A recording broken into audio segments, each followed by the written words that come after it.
teman-teman, saya Tirsa Labake dari Universitas Pembangunan Indonesia Manado. Hari ini saya akan mempresentasikan materi saya mengenai sistem jaringan drainase.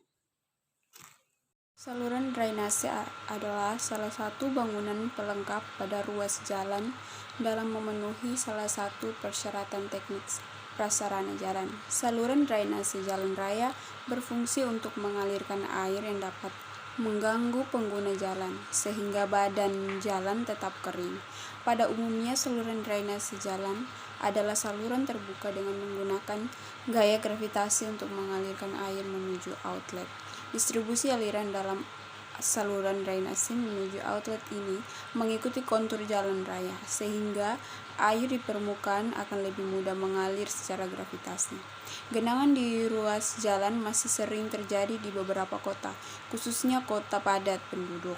Genangan di ruas jalan akan mengganggu masyarakat yang menggunakan ruas jalan tersebut untuk melakukan aktivitas perekonomian. Jika masalah genangan tersebut tidak teratasi, maka dapat memungkinkan terjadi bencana yang lebih besar, hingga merugikan masyarakat setempat, baik harta benda maupun nyawa. Hujan adalah sebuah presipitasi berwujud cairan, berbeda dengan presipitasi non-cair, seperti salju, batu, es, dan selit. Hujan memerlukan keberadaan lapisan atmosfer tebal agar dapat menemui suhu di atas titik lele es, di dekat dan di atas permukaan bumi. Adalah presipitasi yang jatuh ke bumi namun menguap sebelum mencapai daratan. Inilah satu cara penjenuhan udara. Jika pada saat itu tidak ada kelembapan dan gerakan ke atas yang cukup, hujan akan jatuh dari awan konvektif atau awan dengan gerakan kuat ke atas, seperti cumulonimbus atau badan petir, yang dapat terkumpul menjadi ikatan hujan sempit. Air merupakan sumber daya yang sangat penting bagi makhluk hidup di bumi. Bisa disebut sebagai sumber kehidupan, yang dimana ada air maka di situ pula ada kehidupan.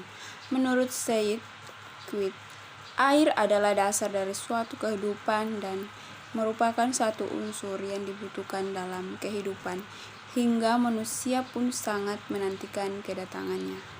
Air mempunyai peran penting dalam suatu pembangunan dan perkembangan teknologi di dunia. Di sisi lain, pengolahan air yang kurang baik dapat mengakibatkan dampak negatif. Salah satunya dapat terjadinya banjir. Dengan melimpahnya ketersediaan air ini, manusia mempunyai kewajiban untuk mengelola dan mempergunakannya dengan bijak, sehingga air dapat dilestarikan. Sumber daya air adalah sumber daya berupa air yang berguna atau potensial bagi manusia. Kegunaan air meliputi penggunaan di bidang pertanian, industri, rumah tangga, rekreasi, dan aktivitas lingkungan. Air tanah adalah air tawar yang terletak di ruang pori-pori antara tanah dan bebatuan dalam. Adapun secara konstruksi, sistem drainase terbagi menjadi dua jenis, yaitu saluran tertutup dan saluran terbuka. Saluran tertutup umumnya dipakai untuk mengaliri air kotor. Saluran seperti ini sering ditemui di perumahan atau pemukiman. Sementara saluran terbuka, meski memiliki fungsi yang relatif sama, lebih cocok digunakan untuk meneruskan drainasi air hujan atau menampung volume air besar. Khusus sistem drainasi tertutup, memang dibutuhkan perhatian ekstra, mengingat vitalnya fungsi sistem ini. Selain berisi aliran air hujan, limbah rumah tangga juga menjadi tanggung jawab sistem drainase tertutup. Dibuatkan tertutup karena jika dibiarkan terbuka, akan meninggalkan bau yang menyengat. Oleh karena itu, sistem drainase tertutup cocok diaplikasikan di perumahan. Jenis drainase tertutup tak terbatas, selokan saja. Ada yang berbentuk talang, kanal, dan gorong-gorong. Secara fungsi terbilang sama, yaitu mencegah terciptanya genangan pada jalan atau tanah. Yang lebih lanjut, mencegah banjir. Tak cuma itu, sistem drainase tertutup juga kerap kali dibuat guna mendekapkan estetika, keindahan, dan efektivitas. Analisis hidrologi merupakan satu bagian analisis Awal dalam perencanaan bangunan-bangunan. Hidraulik. Analisis hidrologi dalam pengembangan sumber daya air. Dalam prosesnya dibutuhkan data hidrologi yang terdiri dari data curah hujan, data debit, dan data iklim. Banjir di wilayah perkotaan dapat diklasifikasikan sebagai banjir akibat curah hujan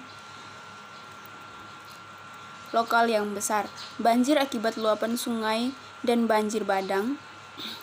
Beberapa upaya penanganan drainase seperti normalisasi sungai dan saluran atau perbaikan dan penambahan saluran hanya dapat mengulangi permasalahan drainase untuk jangka pendek.